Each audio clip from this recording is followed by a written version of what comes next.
नमस्कार, आदाब, सत श्री अकाल। कैसे हैं आप सब? जल्दी से कर दीजिए फरमाइश, क्या सुनना चाहेंगे आप, ताकि मैं कर सकूं अपनी कहानी का आगाज़। जी हाँ, मेरा नाम है कल्पना और मैं अपने इस चैनल पे लाती हूँ एक नई कहानी जिसे सुनना आप सबको पसंद है। आज की कहानी है एक क्रूर शासक की, जो अपने प्रजा को बहुत तंग किया करता था, प्रताड़ित किया करता था और लोग उसके शासन में खुश नहीं थे। लेकिन वो कहते हैं ना, जब पौ फटने वाला होता है उससे पहले घोर अंधेरा छा जाता है और सूरज की रोशनी ये पैगाम लेके आती है कि हर अंधकार का अंत होता है और हर अंत ही एक प्रारंभ होता है। तो क्या ऐसे ही पूरी कहानी सुनेंगे? नहीं ना, पूरा वीडियो देखना है ना, बिना स्किप किए। तो चलिए शुरू करती हूँ आज की कहानी। एक समय की बात है, मिस्र देश में नील नदी के किनारे एक छोटा सा राज्य था जिसका नाम था एबाला। एबाला का राजा था फिरदौस, जो बहुत ही घमंडी था, क्रूर था, तानाशाह था। छोटे छोटे राज्यों पे आक्रमण करके उसने सब पर विजय हासिल कर लिया था और धीरे धीरे वो अपने आप को भगवान समझने लगा था। लोगों में आतंक फैलाना, अराजकता फैलाना, लोगों को परेशान करना, अपनी तानाशाही झाड़ते रहना, यही उसका काम था। वो अपने आगे किसी को महत्व नहीं देता था और सैनिक और प्रजा उससे बहुत डरती थी। कोई भी उसके खिलाफ नहीं जाता था, उसका साम्राज्य दूर दूर तक फैला था। ऐसे में समय बीत रहा था, लोग में डर का माहौल था। एक दिन राजा फिरदौस जब सो के उठा तो उसे याद आया कि रात में उसने एक भयानक स्वप्न देखा। उस स्वप्न का चर्चा उसने अपनी पत्नी से किया। पत्नी ने कहा, कुछ जानकारों को बुलाया जाए और इस स्वप्न के विषय में जानकारी प्राप्त की जाए कि ऐसा स्वप्न आपने क्यों देखा। जानकारों को बुलाया गया और उन लोगों ने बहुत सारी गणना करके ये बताया कि महाराज, इस स्वप्न का एक ही संदेश है कि आपकी मृत्यु जल्द होने वाली है। इसी इबाला राज्य में एक लड़का जन्म लेगा जो आपके मौत का कारण बनेगा। ये सुन के राजा फिरदौस काफ़ी चिंतित हो गया, लेकिन वो कहाँ रुकने वाला था, उसे पता था कि वही भगवान है। उसने तत्काल ही सैनिकों को ये कहा कि जाओ, आज से इस राज्य में कोई भी नवजात शिशु दिखे उसे मार दो, कोई भी नया बच्चा जन्म ले उसे मार दो, किसी को नहीं छोड़ना है, घर घर जाके देखना है कि कहाँ कौन सा नवजात शिशु है। ऐसा सुनने के बाद पूरे राज्य में तो जैसे आतंक छा गया, लोग डरने लगे। जिसके घर में छोटे बच्चे थे वो डर के मारे अपने बच्चों को छुपाने लगे। बहुत सारी गर्भवती महिलाएं थीं जिनको ये डर था कि अगर मेरे घर में कोई लड़का जन्म लिया तो राजा उसे मार देंगे। उसी राज्य में एक औरत रहती थी जिसका नाम था निहारिका। निहारिका भी उस समय प्रेग्नेंट थी। जब उसे पता चला कि राजा ने ऐसा आदेश दिया है तो निहारिका बेहद डर गई।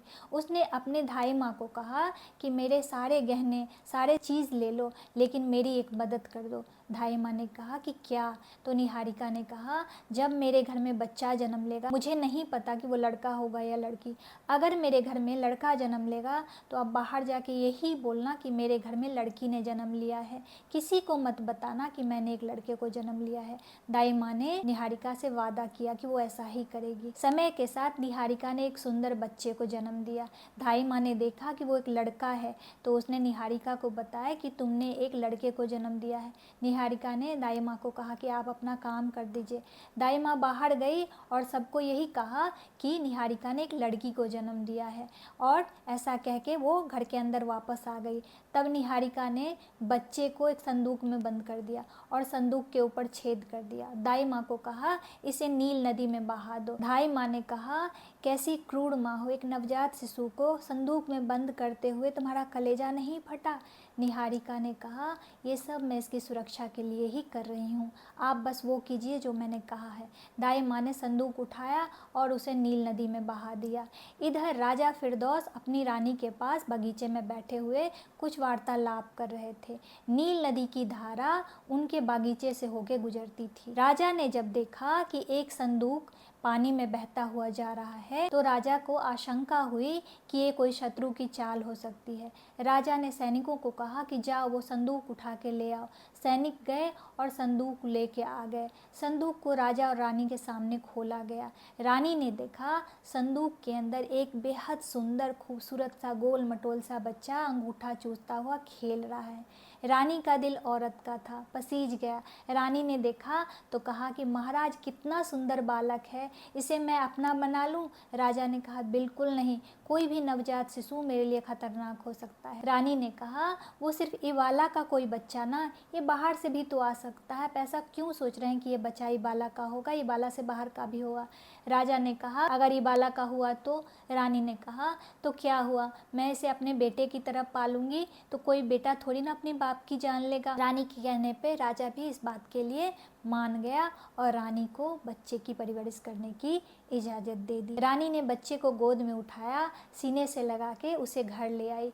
रानी को ऐसे भी कोई संतान नहीं थी। उस बच्चे की परवरिश रानी ने बहुत अच्छे से करनी शुरू कर दी और उसका नाम रखा गया मूसा। मूसा अपने माँ का बेहद प्यारा था, पर राजा उसे ज़्यादा पसंद नहीं करता था। धीरे धीरे मूसा बड़ा होने लगा और जब वो 3-4 साल का हुआ तो एक दिन राजा के गोद में खेल रहा था। राजा अपने सैनिकों से वार्तालाप कर रहे थे। राजा के दाढ़ी में एक मोती लटक रही थी।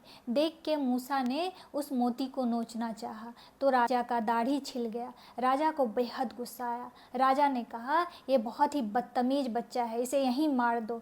सुन के रानी दौड़ी दौड़ी आई और राजा के पास आके मिन्नतें करने लगी, कहने लगी महाराज इतने निर्दयी न बनिए, ये तो छोटा सा बच्चा है, कोई भी चमकती चीज़ देखेगा तो उसे पकड़ने की कोशिश करेगा, अगर इसके सामने जलती हुई अंगीठी भी रख दी जाए तो ये उसे भी पकड़ लेगा। राजा ने कहा अगर ऐसा है तो अभी जलती हुई अंगीठी लाई जाए, अगर इस बच्चे ने अंगीठी पकड़ ली तो मैं इसे जीवन दान दे दूंगा, अगर उसने नहीं पकड़ी तो मैं अभी इसी वक्त इसका कत्ल करवा दूंगा।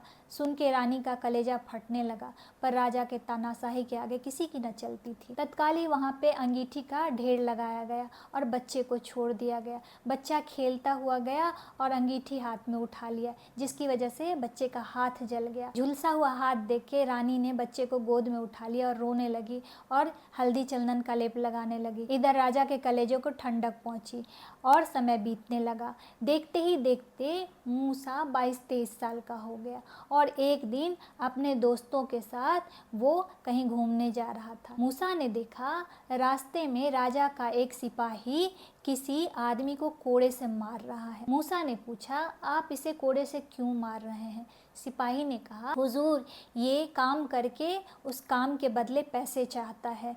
तो मूसा ने कहा तो इसमें गलत क्या है, ये काम करेगा तो पैसे तो मांगेगा ना। सिपाही ने कहा हुजूर आपको पता नहीं है, महाराज कहते हैं इस देश का हर नागरिक हमारा गुलाम है और हम जो चाहे उससे करवा सकते हैं, उसके बदले उन्हें कुछ नहीं मिलेगा। ये सुन के मूसा को बहुत गुस्सा आया। मूसा ने सिपाही से कोड़ा छीना और सिपाही पर 2-4 कोड़े बरसा दिए। सिपाही के नाजुक स्थान पे वो कोड़ा लग गया और वहीं पे गिर के वो ढेर हो गया। ये देख के मूसा के दोस्त जो थे वो डर गए। उन्होंने मूसा को सलाह दी तुम यहाँ से चले जाओ वरना तुम्हारे पिता तुम्हारी भी हत्या करवा देंगे। मूसा भी थोड़ा डर गया और वो राज्य छोड़ के चला गया। चलते चलते मूसा ने देखा एक कुआं है जिस पे बहुत सारे लोग पानी पी रहे हैं और एक लड़की बकरी को पकड़ के खड़ी है। उसका पूरा शरीर पसीने से गीला है और वो प्यास से तड़प रही है। मूसा ने कहा तुम जाके पानी क्यों नहीं पीती हो?